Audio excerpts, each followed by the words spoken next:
Bom, gente, estava devendo para vocês esse vídeo sobre Judas e a gente vai dar uma olhadinha rápida hoje nesse livro de Judas. Vou tentar fazer um vídeo não muito longo. Só lembrando que as comparações entre Judas e 2 Pedro eu já fiz no vídeo anterior, no momento em que a gente fala sobre se foi Judas que se valeu de 2 Pedro ou se 2 Pedro que se valeu de Judas, tá bom? Vamos dar uma olhada em Judas. Judas é um livro, uma carta bem curta, mas extremamente dura, falando contra lideranças e contra hereges. Eu vou ler aqui os versículos que vão do 17 ao 19, e diz assim: Mas vós, amados, lembrai-vos das palavras que vos foram preditas pelos apóstolos de nosso Senhor Jesus Cristo, os quais vos diziam que no último tempo haveria escarnecedores, que andariam segundo as suas ímpias concupiscências, e esses são os que causam divisões sensuais e que não têm o Espírito. Apesar da carta de Pedro, de Judas, na verdade, ela ser muito pouco lida e usada nas nossas igrejas, ela é extremamente atual, por dois motivos. Primeiro, como você viu aqui no texto, ela está fazendo uma referência ao futuro, e acredito que esse futuro de alguma forma já chegou. É o tempo presente que nós estamos vivendo, porque a gente consegue observar todas essas coisas. E a segunda, que é bastante óbvia também, é o conteúdo dessa mensagem, que é bastante duro em relação às lideranças que nós conhecemos e que existem por aí hoje, que pregam mentiras, que são voltadas para si mesmas, que são egoístas e que são também heréticas.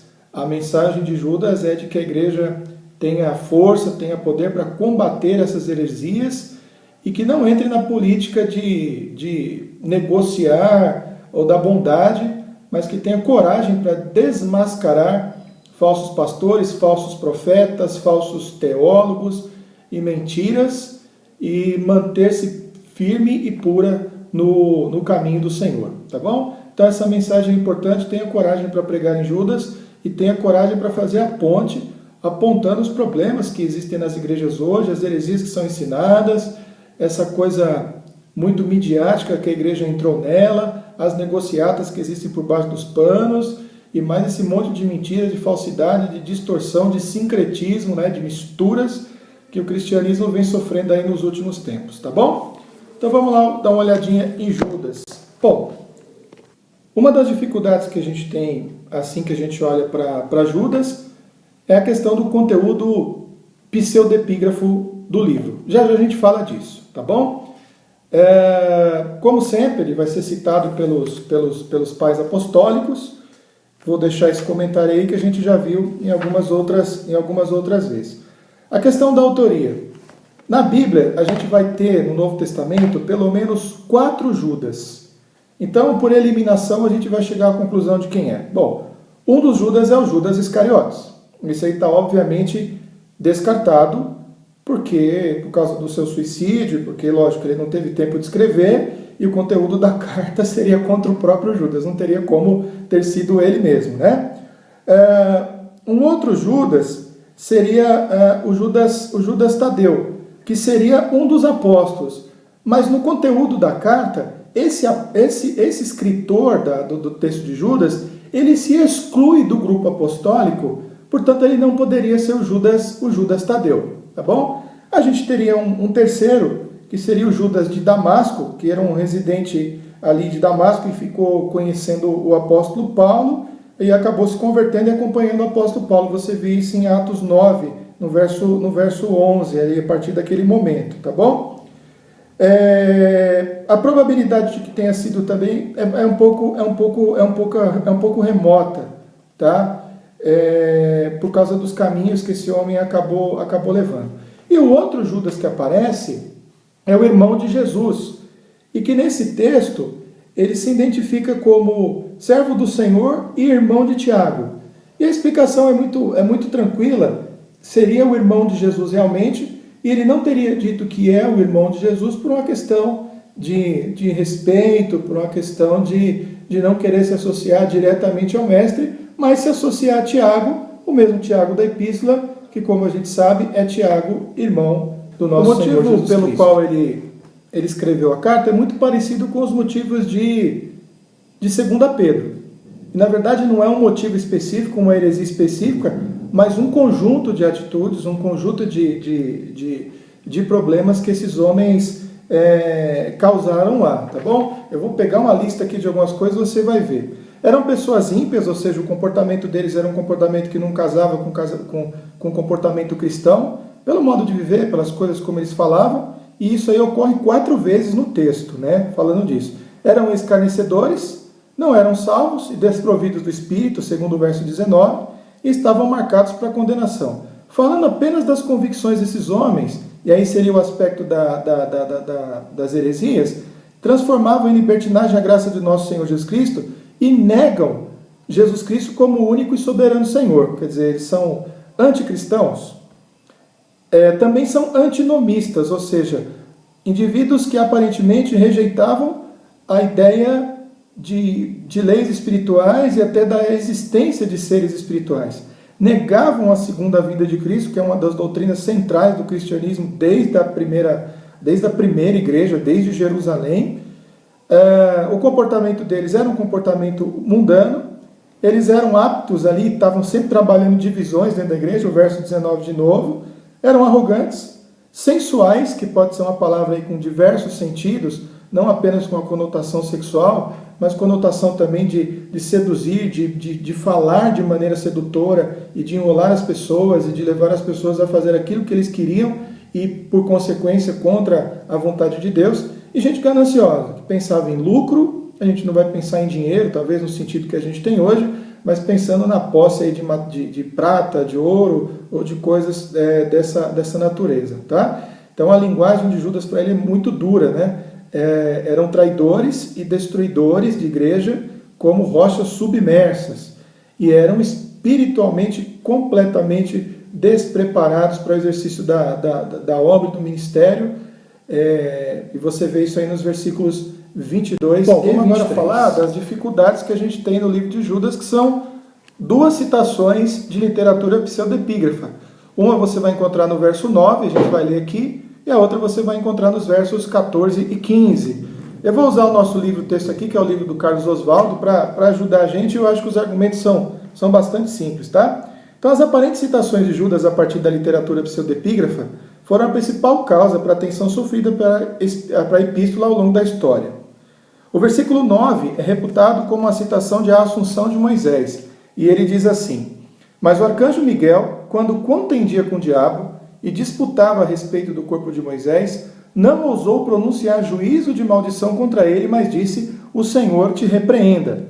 E a segunda passagem, uma referência do livro de Enoque, uma obra também pseudepígrafa, composta provavelmente no final do 2º século antes de Cristo, que são os versículos 14 e 15, que diz assim: e desses profetizou também Enoque, o 7º depois de Adão, dizendo: eis que é vindo o Senhor com milhares de seus santos, para fazer juízo contra todos e condenar dentre eles todos os ímpios, por todas as suas obras de impiedade que impiamente cometeram e por todas as duras palavras que ímpios pecadores disseram contra ele. Tá?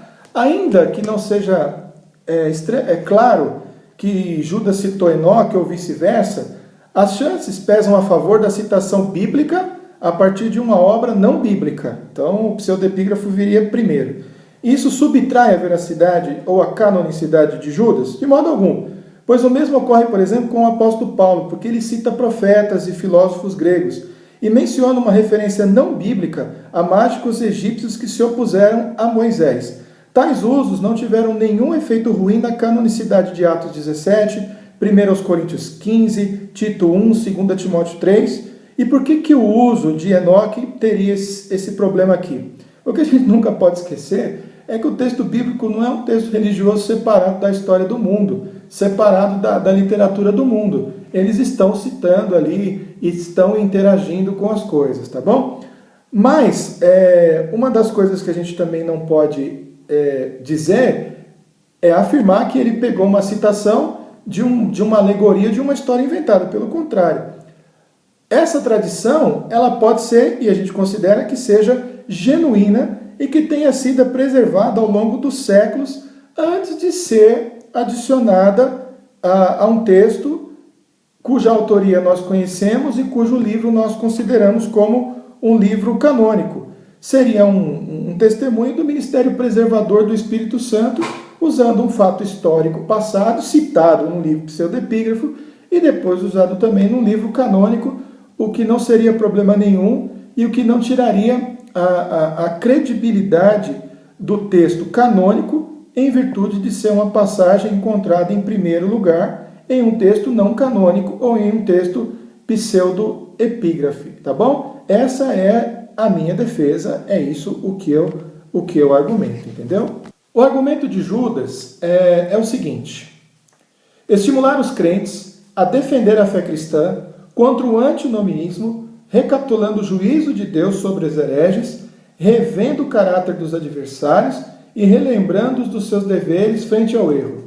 Talvez a gente não goste muito da carta de Judas, porque é uma carta de confrontação, assim como 2 Pedro também, assim como os evangelhos, assim como as cartas de Paulo também. E a gente não quer se confrontar, porque talvez a gente tenha muita coisa a perder se a gente bater de frente com as pessoas, principalmente se forem pessoas que estão pregando heresias ou vivendo de forma ímpia dentro da nossa própria igreja. Isso é um problema sério. Eu vou pegar aqui as descrições de Judas para esses hereges antinomianos, tá? Antinomiano, anti-lei, que agem contra a lei ou contra a vontade de Deus. Essa palavra antinomismo vai aparecer na teologia também com outras formas, mas não é o caso do nosso vídeo aqui. Uma descrição, ele compara eles com rochas submersas. Por quê? Porque rochas submersas destroem navios e eles estavam destruindo a vida de pessoas. São pastores de si próprios, ou seja, eles eram líderes, mas eles estavam preocupados apenas com eles mesmos. Nuvens sem chuva. Os hereges prometiam alívio, mas não tinham vida verdadeira a oferecer, como uma nuvem que você vê no céu e que não goteja, não faz chuva.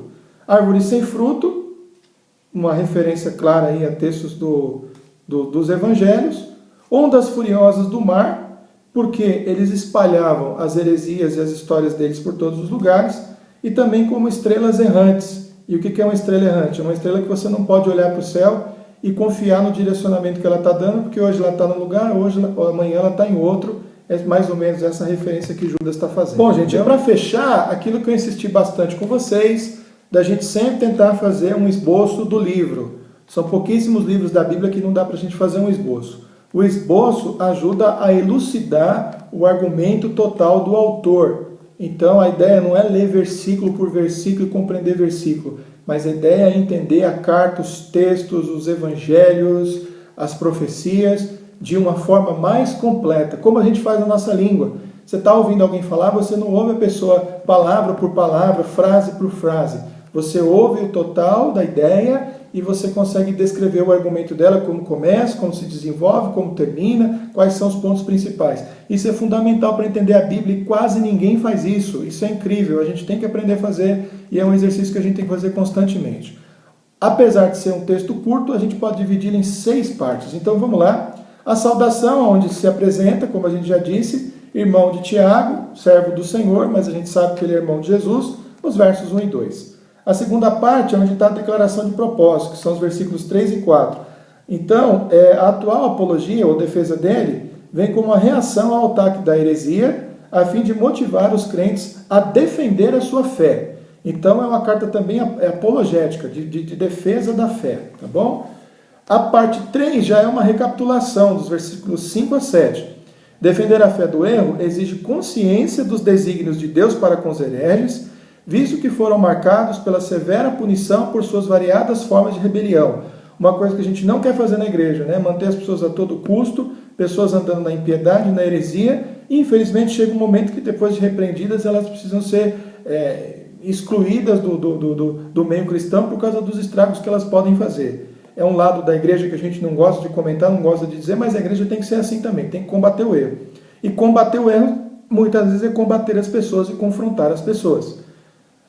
Os versos de 8 a 16 é uma revisão, onde ele defende a fé do erro, e essa defesa exige consciência dos desígnios de Deus para com os hereges, na medida em que os apóstatas contemporâneos se encaixam num padrão histórico na sua conduta, seu caráter e sua condenação. Sempre existiu gente desse tipo e elas sempre receberam um tipo de tratamento. Quando aquele tratamento não foi dado, o povo de Deus e depois a igreja teve prejuízo com isso. É isso que está dizendo ali. A parte 5 são os versículos de 17 a 23, que são uma defesa da fé que exige consciência dos deveres dos crentes em tempos de heresia. Então é um tempo em que a gente tem que se levantar com força e combater as heresias. E para fechar, os versículos 24 e 25, que é uma doxologia, um encerramento da carta. O Deus que é completamente capaz de guardar os seus até que se unam a Ele na glória, é digno de todo louvor e majestade por meio de Cristo. Combate agora, gozo e alegria depois. Que Deus abençoe vocês e depois a gente vai fazer um vídeo sobre Apocalipse, lembrando que a gente já fez uma introdução de Apocalipse na sala, e a gente vai fazer mais o esboço do livro e talvez fazer alguns desafios aí para você pregar e perder um pouco de medo do livro de Apocalipse, tá bom? Que Deus te abençoe e até mais.